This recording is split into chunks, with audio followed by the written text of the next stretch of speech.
How's it going, all of you beautiful people around the world? My name is Ryan, aka Blackbeard TCG, and in today's video, I am showing you guys my Akainu Sakazuki deck profile for OP02. Yes, you heard it here first. This is my first version 0.01. There will be updates. There's probably going to be some more cards in black, I believe. I don't believe everything in black has been revealed yet. I could be wrong, but I'm playing around with this. I will be making changes. This needs to do more testing. This needs to go through more testing, rather. Right now, I'm just using Tabletop Simulator, and there's not that many people that do use it that want to test custom. Most people want to just test the DLB format, which is fine. A shout out to Bantu as well, the person who created the OP simulator. Hopefully these cards get updated soon. I believe he is a one-man army, so all the shout outs to him. Support him where you can and all that good stuff, because once that comes out, I will be getting a lot more testing done. But with that being said, let's hop into the list, and I want to talk to you guys about my ideology and like my game plan around building Akainu. So the reason why I separated these into like 3 different categories: the top categories are the blockers. The third category, or sorry, the top category, which is the first one, are the blockers. The second category in the middle are the ones that manipulate cost, and the ones at the bottom are our finishers that we use after we've manipulated the cost, right? Okay, so why did I separate it like this? So if we look at Akainu, if we look at Sakazuki and his kit, so he's a standard 5k 5 life, right? In order to use his ability, once per turn, you rest 3 Dawn, you trash 1 card from your hand, and you can KO one of your opponent's characters with a cost of 0. So instantly in my mind, I was like, okay, like obviously, like, yeah, like you can tap 3 and, you know, you can get rid of the choppers of the world. You can get rid of, you know, what other, like Beiji, whatever other chump blockers, Trafalgar Law, whatever, right? Cool. That's all fine and dandy. It's easy to get those to 0. That's no problem. But the value of this that I found is, you want to pop the extremely difficult cards, right? You want to pop the 7-drop kid. You want to pop the 8-drop kid. You want to pop the Doflamingo, the Hawkeye Mihawk, the Shanks, these heavy hitters, these Douglas Bullets, these Kaidos, right? These are the characters that you want to pop for 3 Dawn, because that's when you're getting the most value. Now, it's not just that. Obviously, I talked about the flexibility for the chump blockers and everything in between. Just having that ability. But for me, I was like, okay, I want to be able to pop those cards and not interact with them, because interacting with them, allowing your opponent to use their vents, allowing them to use their counters, now that is not fun. I just want to punch a hole through their chest before they can even react, and it is what it is, right? So that was my idea. Now, one of the weaknesses in black that I found is that it doesn't have that much good defense until these most recent reveals. I was like, okay, there's only one 2k counter being Tashigi, and even that, Tashigi's a card that, you know, has utility and when you play her. So I was like, oh, it's weird how she's a 2k counter, but you want to play her, but fair enough. But then I realized, like, okay, we're getting a lot more blockers. So I had to have the paradigm shift of, okay, we don't have all of the events that are really defensive to give us 3k boosts, 4k boosts, like red or blue or even green have in Punk Hazard and Repel and things like that. Like, yeah, sure, we don't have that. We don't have Guard Point. We don't have all of those amazing things. But what black has are great blockers. Now, if you take a look at the list to start off, we have Kuzan as well as Suru, 2 drops as 8 blockers here, so 4 and 4, 8 of them. But then we have another 8 blockers in Hina and in Borsalino. Now, Hina is very, very interesting because on block, you could choose one of your opponent's characters with a cost of 6 or less, and that chosen character cannot attack during this turn. So in a way, she can act as a double blocker, which is very, very interesting. As well as having 6k power is nothing to really scoff at as well, because if you do get into that position later on in the game where you don't really want to use her as a blocker, you can use her on the offensive end as well. She has that capability. So Hina is a very, very fun and interesting and very, very powerful card, I think, for black. Then we get Borsalino, who is absolutely cracked. This card is sick, okay? So we get 1k counter, right? This card has counter, which is already good. The only way that this card could get better is either if it had more power or if it had 2k counter, which in that case, it would just be absurdly broken. But how it is right now is already very strong. So you can play this as early as turn 2 if you're going second, remind you, right? You like, just remember that. So this card is now 6,000 power during your opponent's turn, But more importantly, it cannot be KO'd by effects, which means, sorry, Jet Pistol, you're not KOing my man. That's tough because Borsalino is staying on the board, which is great, right? Then he has blocker on turn 2 to have a 7k blocker on board.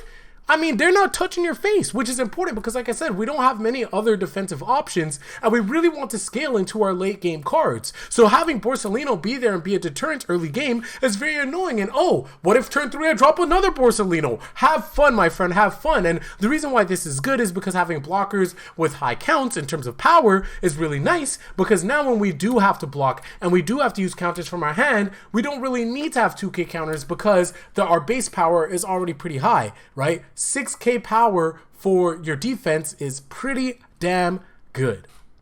Okay, so I talked about how we're going to survive with the blockers, right? So we can scale up into the late game and drop our heavy hitters.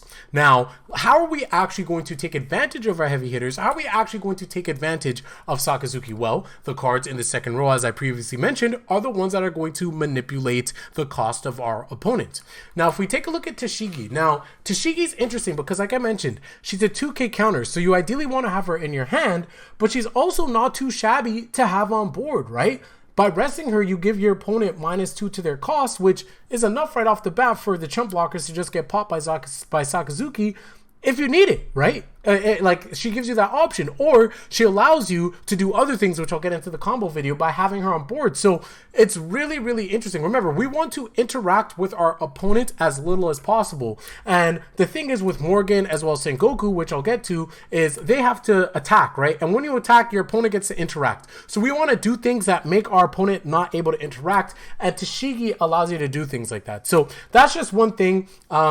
Again, we'll see how things go. I might add different things to the deck, all of those things, but right now we have the 4 Tashigi with the versatility on that. For Morgan and Sengoku, again, these are 1k counters. Black definitely needs a counter, so you gotta have that. But more importantly, Morgan as a 4-drop, when he attacks, you can give your opponent's character -3 to their cost. And Sengoku as a 5-drop with 6k power, when he attacks, you can give one of your opponent's character -4 to their cost. So these are just cost manipulation tools, so that way you can get closer to just popping with Sakazuki and your other stuff. Then you have Kuzan, who is an absolute Giga Chad. On play, you get to draw a card, which is amazing. And when attacking, you give one of your opponent's characters -4 to their cost. So this card is just cracked, right? It has a little bit less power than Sengoku, but it gives you effectively more, right? Also, Sengoku has a counter and Kuzan doesn't. So that is the balancing aspect of it. But these cards are so you can manipulate the costs on board so Sakazuki can do his thing. And oh, we have some other cards to talk about because these cards will enable the bottom row to do their things. So if we take a look at Akainu's character card on play, by trashing one card from your hand, you can KO one of your opponent's characters with a cost of 5 or less. So this is not too shabby, right? So say you have your Sengoku that you played on your previous turn, right? Summoning Sickness, you can attack with it. Obviously, we understand that. You know, maybe they're not playing red. They don't have their Jet Pistol, Tama combo, whatever it may be. So now it's back on your turn and you have your Sengoku. Okay, great. Damn, you have an 8-drop kid on board. Well, I'm going to try to swing, and if I'm not successful, it's unfortunate. But now I can drop that cost to, oh, I don't know, 4, because I can -4 when attacking. And now I'm not going to interact with you because I'm going to drop my Sakazuki and pop it. Yeah, this card is absolutely nuts. Yes, it doesn't have a counter, but it's 7k DP, 7k power, which is going to be very, very powerful, very, very strong in order to swing at your opponents. But more importantly, you're able to pop things without interacting. You have your Morgan to do something similar. You have your Sengoku, you have your Kuzan, right? Those are all going to be enablers for your Sakazuki plays. Now, we have Smoker. Smoker, we're only playing 3 copies of Smoker because he's a very, very good offensive tool.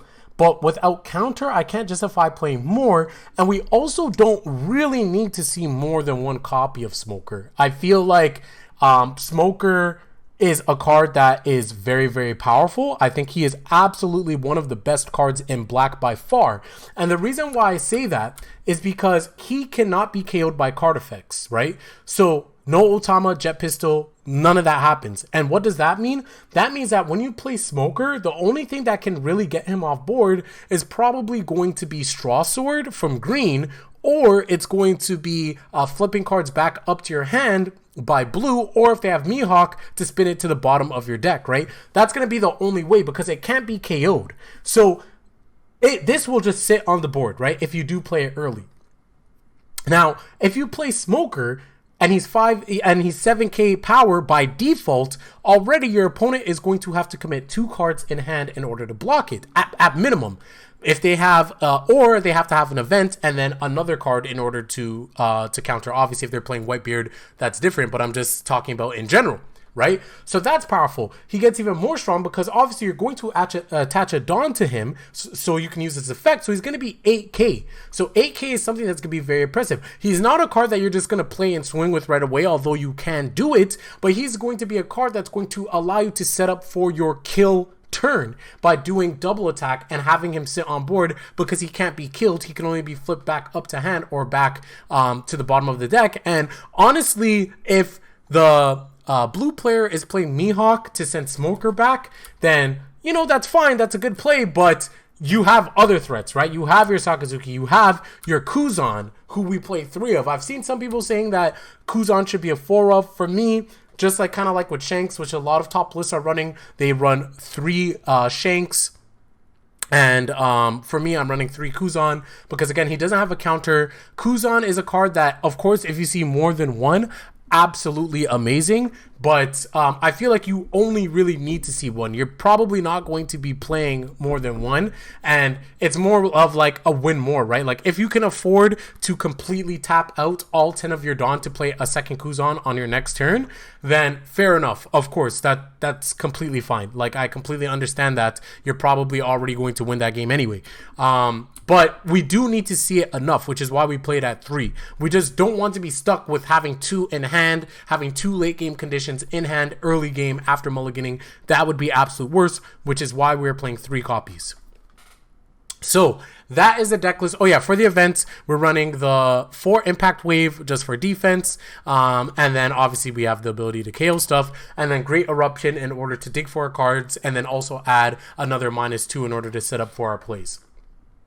So this section is going to be like the combos and cards I might play in the future. I'm going to fuse them together because this deck is very, very simple in terms of how it wants to play in terms of combos. The combos typically mean like manipulating your opponent's costs and popping them, right? What can you do to pop those cards? That is the game plan. That is the idea. That is the combo. So there isn't really much to harp on. Once you know one, you pretty much know it all.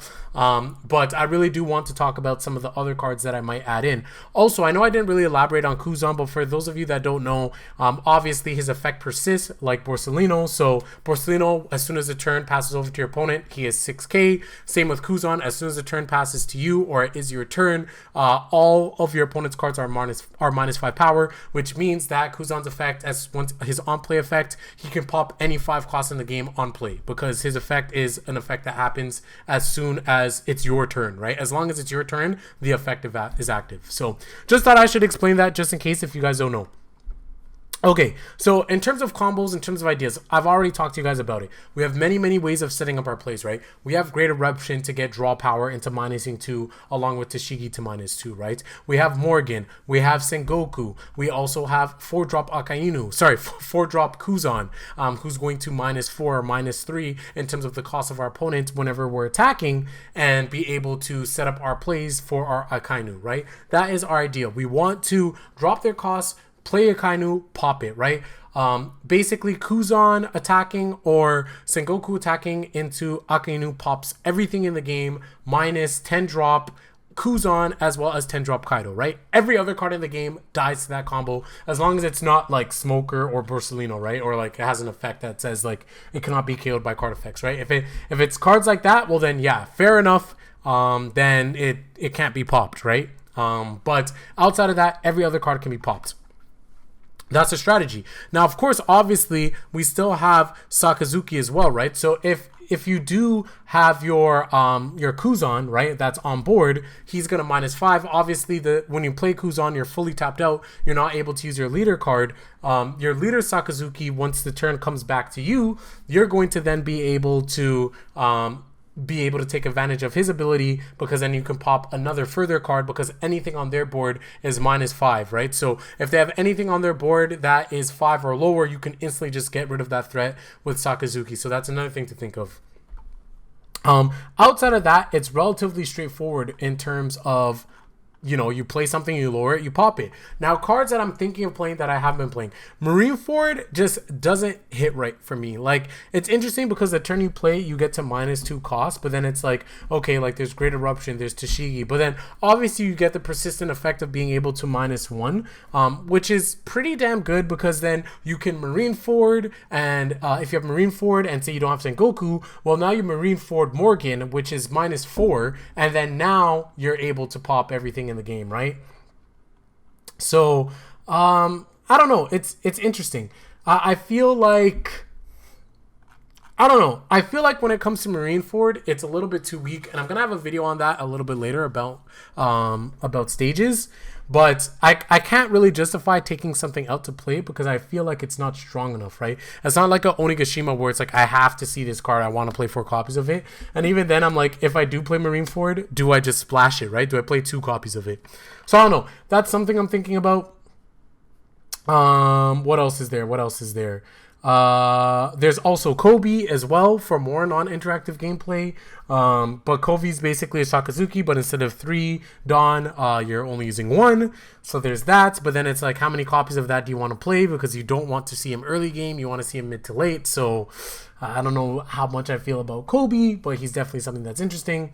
Who else is there? There's Tashigi as well, the 3-drop Tashigi, and although she looks really, really cool in her art here, and she fits the theme of, you know, swinging to our opponent, we're only getting -3 off it. We have to invest a Dawn, whereas if you look at Morgan, we get -3. We don't have to invest a Dawn, but of course, obviously, it's the same in terms of cost, because Morgan is 4, whereas Tashigi is 3, and then you have to attach 1, so I understand that, but I'm talking about the turn subsequent to that. But then on top of that, Tashigi doesn't have counter, right? Whereas Morgan does have counters. So that's why I value Morgan more. Morgan is a promo, so in the event that, you know, if I want to build this deck in real life or whatever, not having access to the promos, then, I mean, it can be subbed with Tashigi, but we'll see. Then there's Helmeppo, which I don't think I talked about yet. Helmeppo give one of your opponent characters -3 during this turn on play, which is also another nice card. But then again, I think about Helmeppo, I think of Kobe, and it's like, okay, these are cards that you want to play more so towards the late game. Obviously, you could play it in the early game and then pop something with Sakazuki, or you can combo Helmeppo with your Sengoku and then use Sakazuki. So I think Helmeppo has more of a use case than Kobe does, at least right now, in my opinion, early game. And so I could definitely see myself splashing in a couple copies of Helmeppo. I think that he definitely has a place in this deck. I just don't know where. And then lastly, Garp. Garp is also interesting because you can trash 1 card from your hand and then kill up to one of your opponent's characters with a cost of 4 or less. So he kind of is a Akainu. He's kind of like Akainu, but then I'm like, okay, yes, Akainu is 1 cost more, but he's more DP. He's more power. But Monkey D. Garp, you can use him every single turn, right? Whereas Sakazuki is only on play. So I feel like Garp definitely has some usability there. Obviously, you have to rest him, so your opponent's going to swing into him, or else you can just keep hopping cards. But I do think Garp is really, really good. Again, I'm just going to have to do more testing, and I have to see where exactly I want to put him. In terms of Hina, I know I said Garp was the last one. In terms of 3-drop Hina, it's only on play. You get -4 to the cost this turn. Again, I could see a use case for Hina as well. You know, there's a lot of cards that are 4 or less that could be threats very early on that you might want to pop. But then it's like, okay, how early on is it going to be, right? Are we talking about late game? Because if we are talking about late game, in order to use Hina and then use Sakazuki's effect, right, your leader ability, then that's -7. So like 7 Dawn, I mean. So is that late game? That's mid game, right? And that could be a good mid game play. But that's just to like, do you really want to spend 7 Dawn to pop something that is like 4, right? Obviously, there's other ways to look at it as well. You could have Hina on board, right? You could have swung with your Sengoku, and then you know, have your play your Hina minus his 4, and then now you can pop like the kid, right? If your attack wasn't successful, or if you just wanted to get it off board, right? Like there's things that you could do, right? There's interactions like that. So I do think that there's value in Hina as well. Again, all of this stuff is subject to change, and that's why I think that black is super interesting. Obviously, there's a full body Django combos as well, but I don't feel like that fits the playstyle that I'm looking for with this particular build. Long video, guys. I know it's a long video, but that's it in terms of the combo and cards I'm thinking about playing. What do you guys think about the build? What are your guys' ideas for black? Do you guys like my build? Do you disagree? Do you guys have any suggestions? If you do, please let me know, because I want to fine-tune this. I really like this build, but like I said, there are a lot of things that can be changed. Stay tuned for future videos. I love you all, and I'm out. Peace.